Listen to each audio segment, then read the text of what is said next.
हरियाणा चुनाव में बाजी कैसे पलटी है, ये देखने के लिए और इसे समझने के लिए और हरियाणा चुनाव को डिकोड करने के लिए हमारे साथ गौरव हैं। हम मिलकर ये समझने की कोशिश करेंगे कि जो सुबह करीब 2 घंटे तक कांग्रेस पूर्ण बहुमत के साथ आगे 57 सीटों तक पहुंच गई थी लीड लेकर, आखिर वो पिछड़ी क्यों और बीजेपी ने कैसे मार्जिन को बढ़ाया और आगे किया। इसमें विनेश फोगाट भी कुछ समय तक पीछे चल रही थी, लेकिन फिलहाल जुलाना से विनेश फोगाट आगे चल रही हैं और योगेश कुमार जो बीजेपी के प्रत्याशी हैं वो पीछे हैं, करीब 2100 कुछ वोटों यानी 2100 वोटों से ज्यादा से पीछे चल रहे हैं और फिर से इन्होंने रिकवर कर लिया है। अपनी जो 8 राउंड की जो वोटिंग हुई है, 15 राउंड की वोटिंग होनी है और इसमें विनेश फोगाट आगे चल रहे हैं। लेकिन सबसे बड़ा सवाल है कि आखिर बीजेपी ने इस सारे परिदृश्य को, सारे मीडिया चैनल, सारे एनालिस्टिक्स, जितने राजनीतिक पंडित थे, जो सभी के सभी हरियाणा में कांग्रेस की वापसी बता रहे थे, वो आखिर कैसे पिछड़ते नजर आए। और जो सुबह हम देखे कि कई राजनीतिक पंडित सुबह ट्वीट करते हैं कि ये रुझान बताते हैं कि कांग्रेस की सरकार बनने वाली है। बिल्कुल, मुख्यमंत्री पद के लिए लड़ाई शुरू हो गई है लगातार की ये बात। और वही राजनीतिक पंडित फिर से एक ट्वीट कर रहे हैं कि लगता है कि हरियाणा की लड़ाई जाट हो गई है। बिल्कुल, ये सबसे बड़ा वजह कहा जा सकता है मुझे लगता है कुपेन, कि जिस तरीके से ध्रुवीकरण, जिस तरीके से आप जब भी इस चुनाव को देखेंगे एक नजर, तो आपको ये बीजेपी वर्सेस कांग्रेस से ज्यादा बीजेपी वर्सेस हुड्डा दिखाई देगा। बिल्कुल, क्योंकि ये लगभग आप जहां भी देखेंगे, आप जब बीजेपी का चुनाव कैंपेन देखेंगे तो उसमें आपको दिखाई देगा कि हुड्डा के समय किस तरीके से कानून व्यवस्था की स्थिति थी, हुड्डा के समय किस तरीके से दलितों को प्रताड़ित किया जाता था। ये बड़ा मुद्दा बनाया जब कुमारी सैलजा और हुड्डा के बीच में कॉन्फ्लिक्ट शुरू हुआ। इसके अलावा जो हुड्डा के समय में जाट वाले दंगे हुए थे, फिर ये सारी चीजों को, और फिर जो रॉबर्ट वाड्रा और कथित तौर पर जो जमीन के घोटाले की बात कही जाती है कि हुड्डा बाप बेटे की सरकार को टारगेट किया गया, तो ये लगातार आप देखेंगे कि जिस तरीके से हुड्डा पर बीजेपी अटैक कर रही थी, बाप बेटे की जोड़ी पर अटैक कर रही थी, और लगातार बाकी आप नेताओं को देखेंगे, न कुमारी सैलजा खिलाफ बोल रहे थे, न रणदीप सुरजेवाला खिलाफ बोल रहे थे, बल्कि वो एक सिंपैथी गेन करने की उनसे भी कोशिश कर रहे थे कि यही दोनों बाप बेटे पूरे कांग्रेस को चला रहे हैं। और केवल हम देखते हैं कि वो हुड्डा परिवार और दीपेंद्र हुड्डा, भूपेंद्र हुड्डा के खिलाफ ही भारतीय जनता पार्टी का पूरा कैंपेन था सबसे बड़े। और इससे ये भी एक तरीके से जो भारतीय जनता पार्टी ने लास्ट टाइम पर अपना एक नेता को चेंज की, अपने जो लीडरशिप थी स्टेट की, जो मुख्यमंत्री थे नायब सिंह सैनी, उनको लाया गया, जो कि नायब सिंह सैनी समुदाय से जो आते हैं, वो सैनी समुदाय का अच्छा खासा ओबीसी में प्रभुत्व है। हाँ, बिल्कुल। और उसका फायदा भी सैनी समाज एकजुट हुआ, उसका फायदा मिला। जो जाट के अलावा जो बाकी जातियां हैं, 36 बिरादरी की बात कही जाती है, तो वो अगर ये नतीजे, अभी भी हम इसको फाइनल नतीजा नहीं कर सकते, अभी बहुत लंबी वोटिंग काउंटिंग की प्रक्रिया बाकी है, आधी, लेकिन अगर ये नतीजे में कन्वर्ट होता है जो भैया के आंकड़े हैं, तो उसमें साफ तौर पर हम ये कह सकते हैं कि जो ये जाट वर्सेस नॉन जाट वाला परिदृश्य दिखा रहा है हरियाणा, ध्रुवीकरण है, उसमें बीजेपी साफ तौर पर सफल। हाँ बिल्कुल, 50-34 का भी आंकड़ा चल रहा है। मैं एक बड़ा एक मार्के की बात बताता हूँ गौरव। अभी हमारी कल बात हो रही थी, कांग्रेस के बहुत बड़े लीडर हैं, उनसे बात हो रही थी, तो उन्होंने कहा कि एकदम हम जीत रहे हैं, एकदम झंडा गाड़ रहे हैं, प्रियंका गांधी, राहुल गांधी के नेतृत्व में हमने पूरा एकदम सफाया कर दिया हरियाणा को, लोग वहाँ से नाराजगी है हरियाणा में। और ये फैक्ट भी है कि हरियाणा में पूरे देश में सबसे ज्यादा बेरोजगारी दर है, सबसे ज्यादा बेरोजगार युवा हैं। आप देखिए कि हरियाणा का मुद्दा भी उठा जब इजराइल भेजे जा रहे थे रिक्रूट करके हरियाणा के युवाओं को, खेल खिलाड़ी, किसान और नौजवान की बात हो रही थी। बिल्कुल, किसान, नौजवान और पहलवान, ये तीन चीज, ये बड़े मुद्दे थे। और उसमें भी भारत में दीपेंद्र हुड्डा एक चीज और जोड़ते थे, संविधान। लेकिन अब आप जो युवा वाली बात कर रहे हैं, यही युवा भारतीय जनता पार्टी के पक्ष में जब माहौल जाता हुआ दिखाई दे रहा है, तो उसके पीछे भी सही बताया जा रहा है। भारतीय जनता पार्टी लगातार अपने कैंपेन में इस बात को उठाती रही कि पर्ची खर्ची वाली जो सिस्टम थी सरकारी नौकरियों में, पर्ची देने, यानी कि किसी पावरफुल व्यक्ति का नाम लिखकर पर्ची पर भेज दिया तो उसकी नौकरी लग गई,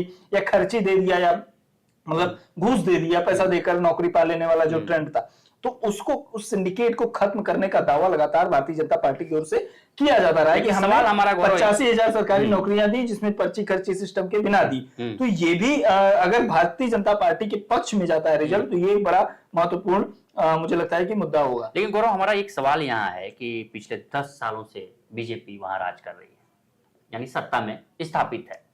हमने कई मुद्दे देखे, जवान, नौजवान, किसान, जैसा पहलवान आपने कहा, इन सारी चीजों, सारे बड़े मुद्दों को देखे।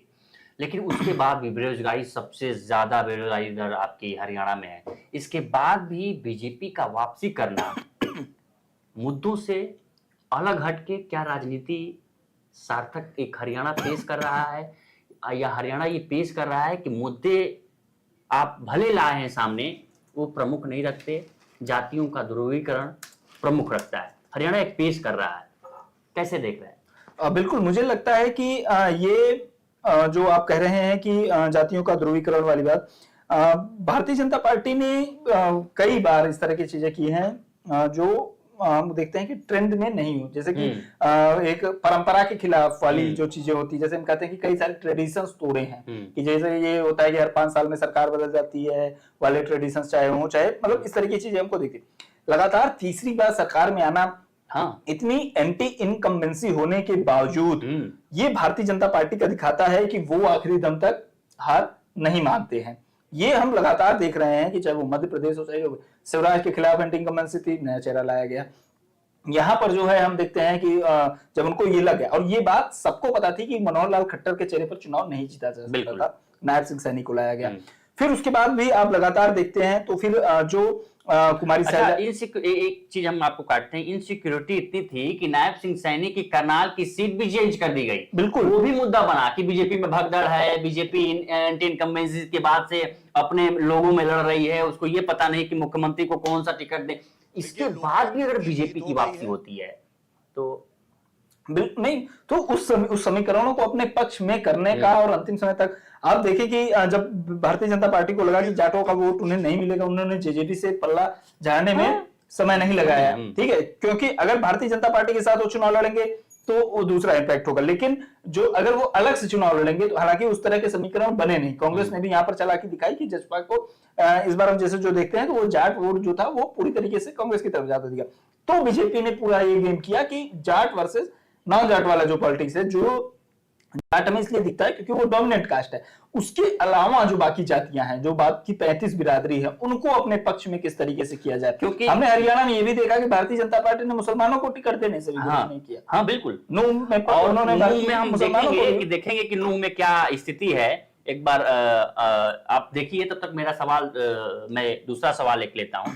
सवाल एक मेरा ये है कि राजनीतिक पंडित जितने थे उन्होंने अनुमान लगाया कि बीजेपी ने 3 तरीके से ध्रुवीकरण करने की कोशिश की। पहला ध्रुवीकरण उसने ये किया कि जेजेपी से अलग हो गई, जब उसको लगा कि जाट हमको नहीं मिलेगा तो हम इससे पल्ला झाड़ लेते हैं। दूसरा, उसने ध्रुवीकरण करने की कोशिश की। फिर एक अनुमान लगाया गया कि बीजेपी का ये कहना है, जो कि कांग्रेस उसमें सफल रही उसको नाकाम करने के लिए। सवाल ये था, कहा गया कि जेजेपी और चंद्रशेखर का गठबंधन कराया है बीजेपी ने, आईएनएलडी बीएसपी का, इनेलो का और बीएसपी का गठबंधन करवाया है बीजेपी ने। अनुमान लगा रहे थे कि बीजेपी ये वहां करने की कोशिश कर रही है कि जो बीजेपी के खिलाफ जो वोट है, क्योंकि सबको ये अनुमान था कि एंटी इनकम्बेंसी है, तो बीजेपी के जो खिलाफ है वो कांग्रेस में न चढ़कर ये छोटे छोटे छोटे जो गुटों में गठबंधन हुए हैं उस पर चढ़ जाए। लेकिन ये गुटों के गठबंधन में भी कोई वोट नहीं दिख रहा है, यानी कि साफ 2 हिस्सों में बटा हुआ है, एक हिस्सा कांग्रेस का है, एक हिस्सा बीजेपी का है। बिल्कुल, और ये जब हम देखते हैं, जो आपने कहा कि जो इनेलो और जसपा का गठबंधन था, उस गठबंधन में भी हमको उतना तो, बल्कि बसपा और इनेलो का जो पुराना, हम कह सकते हैं जो पुरानी 2 पार्टियों का गठबंधन था, वो तब भी 2 सीटों पर लड़ती दिखाई दे रही है। अगर हम बात करें इनेलो की, तो इनेलो के पास 1 सीट है और 1 सीट जो है बहुजन समाज पार्टी के पास है। अर्जुन चौटाला रनिया सीट से हैं, वो आगे चल रहे हैं इनेलो से, जो अभय चौटाला के बेटे हैं, और एक अकेली सीट है बीएसपी वाली, अकेली से बीएसपी आगे 2 सीटों पर। मुझे लगता है कि हाँ, अभय चौटाला भी पीछे चल रहे हैं। हाँ, अभय चौटाला भी पीछे चल रहे हैं, तो ये एक इंटरेस्टिंग मतलब फिगर बनता हुआ दिखाई दे रहा है। खैर 49 सीटों पर भारतीय जनता पार्टी 49-35 और बाकी वही चल रहा है, 50 49 48 50 49 48। 4 इंडिपेंडेंट हैं जो, बिल्कुल, और ये जो 4 इंडिपेंडेंट हैं अंबाला कैंट से हैं, चित्रा सरवारा जो कांग्रेस की बागी, देवेंद्र कादियान है ये भी बागी हैं, सावित्री जिंदल भी बागी हैं, तो ये तीनों। अच्छा, सावित्री जिंदल को लेकर हमारा बड़ा सवाल है कि सावित्री जिंदल जो कहा जा रहा था कि नहीं वो चुनाव हार जाएंगी वहां से अगर लड़ रही हैं तो, है ना, लेकिन आप देखिए कि सावित्री जिंदल शुरू से ही उन्होंने अपना हिसार से बढ़त बनाई हुई है, और जो मार्जिन है उनका ये बढ़ के 7,897 हो गया है। बिल्कुल। और रामनिवास सारा है वहां पर कांग्रेस के दूसरे स्थान पर, बीजेपी के कमल गुप्ता जो 10,000 वोट से पीछे है तीसरे स्थान पर है, और बीजेपी की कमल गुप्ता के लिए ही भारतीय जनता पार्टी ने सावित्री जिंदल का टिकट काटा। ये भी इंटरेस्टिंग है। इंटरेस्टिंग ये भी है कि जो सावित्री जिंदल है वो भारतीय जनता पार्टी के जो सांसद है नवीन जिंदल, जाने माने उद्योगपति हैं, देश के बड़े जिंदल स्टील और तमाम तरह की, और कांग्रेस में शामिल थे, बीजेपी में शामिल हुए, 1 घंटे के भीतर ही उन्हें उम्मीदवार बना दिया गया, जैसे अशोक तंवर का मामला हुआ। हाँ, अशोक तंवर के मामले में तो वो पार्टी में शामिल हुए, लेकिन यहाँ पर पार्टी में शामिल होते ही नवीन जिंदल को बना दिया। लोकसभा चुनाव में आए थे। सावित्री जिंदल बीजेपी से टिकट मांग रही थी, बीजेपी में जाने के बाद जब उनके बेटे गए लेकिन उनको टिकट नहीं मिला, तो उन्होंने कहा कि मैं कभी बीजेपी में शामिल हुई ही नहीं थी, और फिर उन्होंने निर्दलीय चुनाव लड़ने का ऐलान कर दिया। और अब जो है सावित्री जिंदल कड़ी टक्कर देती हुई दिखाई दे, कड़ी टक्कर क्या, लगभग वो 8,000 वोटों का मार्जिन उन्होंने बना लिया है। भारतीय जनता पार्टी की उम्मीदवार वहां पर तीसरे स्थान पर है। आप देखिए, और यही हाल हमें चित्रा सरवारा का भी हमें देखने को मिलता है। चित्रा सरवारा हम सब जानते हैं कि भूपेंद्र हुड्डा कैंप की नेता है, और दीपेंद्र हुड्डा की बात बात में वो तारीफ भी करती रहती हैं। उनको अंबाला कैंट से वो चुनाव लड़ रही हैं, और वहां से उम्मीदवार हैं अनिल विज, जो कि भारतीय जनता पार्टी के सबसे कद्दावर नेताओं में से एक माने जाते हैं। गृह मंत्री रहे। अनिल विज को बीजेपी का एक अनगाइडेड मिसाइल भी माना जाता है। हालांकि उन्होंने अभी कहा है कि अगर हमें मुख्यमंत्री नहीं बनाओगे तो हम सरकार में शामिल नहीं होंगे। बिल्कुल, 6 बार के विधायक रहे अंबाला कैंट सीट से, भारतीय जनता पार्टी के स्थापित नेता, बड़े नेता माने जाते हैं। और चित्रा सरवारा जो कि निर्दलीय चुनाव लड़ रही हैं, वो फिलहाल आगे चल रही हैं। 671 वोट का मार्जिन जो है थोड़ा कम हो गया है, पहले ये 1200 के आसपास था, लेकिन इसके बावजूद चित्रा सरवारा की बढ़त बनी हुई है। परविंदर सिंह पाल परी जो कांग्रेस के उम्मीदवार हैं, वो 11,000 वोटों के मार्जिन से पीछे तीसरे स्थान पर है। तो ये भी माना जा रहा है कि अगर वो गाय देर सवेर आएंगी वापस, तो कांग्रेस में ही आएंगी चित्रा सरवारा, अगर वो चुनाव जीत जाती हैं तो भी।